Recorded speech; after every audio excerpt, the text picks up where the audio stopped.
Hello again.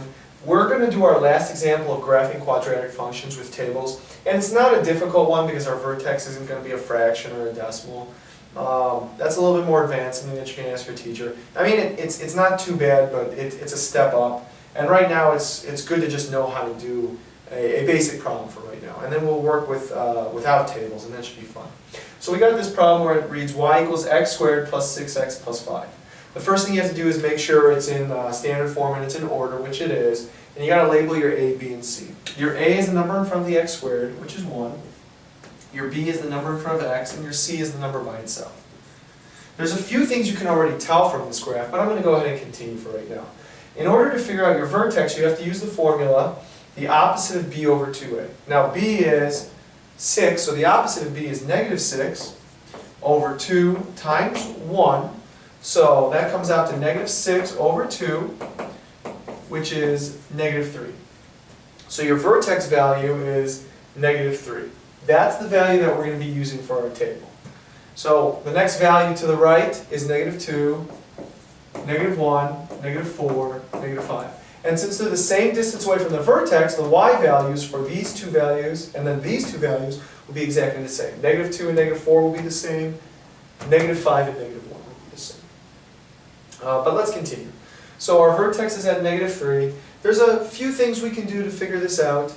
Let's go ahead and substitute into here. So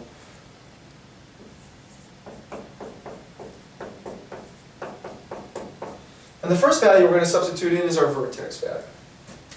Now whenever you substitute, put it in parentheses. Big time step, because if you do negative 3 squared in your calculator without parentheses, it's going to come out as negative 9, and it's going to totally mess up your answer. And you don't want that, because then you're going to get it wrong, and you're not going to realize why you got it wrong. So anytime you substitute, get in the habit of putting in parentheses. If you can figure it out, that's good, but still put it in parentheses. Good way to think about it mathematically.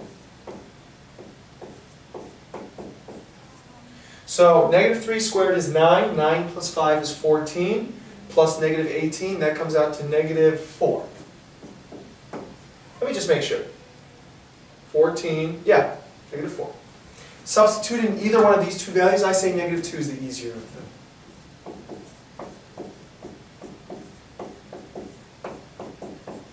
It's 4 plus 5, which is 9, minus 12, which is negative 3. But this value is exactly the same. And then substitute in negative 1 or negative 5. Negative 1 is the easier one.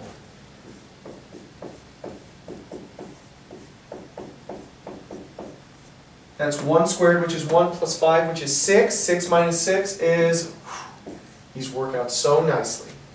Now, there's a few things you can answer here. Your vertex value is the x and the y value, which is at negative 3, negative 4. Your axis of symmetry is the x value for the vertex, which is negative 3. Your y-intercept, and this is without graphing whatsoever. You don't even have to graph or make a table yet to even figure this out. Actually, you don't even have to make a table to figure that one out. Your y-intercept is the c value, which is 5. The x-intercept is tricky. You have to make a table, or you have to be able to graph it, or you have to use a more advanced method, which we will end up doing. Basically, it's wherever the y value is 0. The x-intercepts are wherever the y value is 0, and that occurs at x equals negative 5 and x equals negative 1. X-intercepts are also called solutions or roots or x-intercepts. There's another name for it too. I think they call them the zeros. I'm not familiar with that. I never use it, but I know some books, some teachers use it. That's really all the meat and potatoes of the information you want. But let's graph it so we can have a good picture. Let me make a table that's pretty well adjusted to what we actually have to do here. So we go negative 5 on the x. We don't actually even approach the positives. And we do that. Okay. So at negative 5, I'm at 0. At negative 4, I'm at negative 3.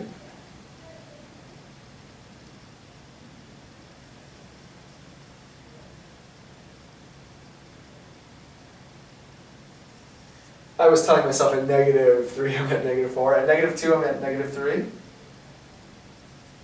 and at -1 I'm at 0. So it's a graph that goes up, but actually you should have known that because it's a positive graph, it's a happy graph. My axis of symmetry is right here.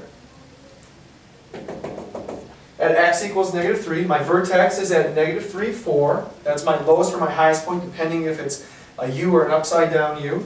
My y-intercept, if it kept going, would be at 5, which I'm not going to do at this point.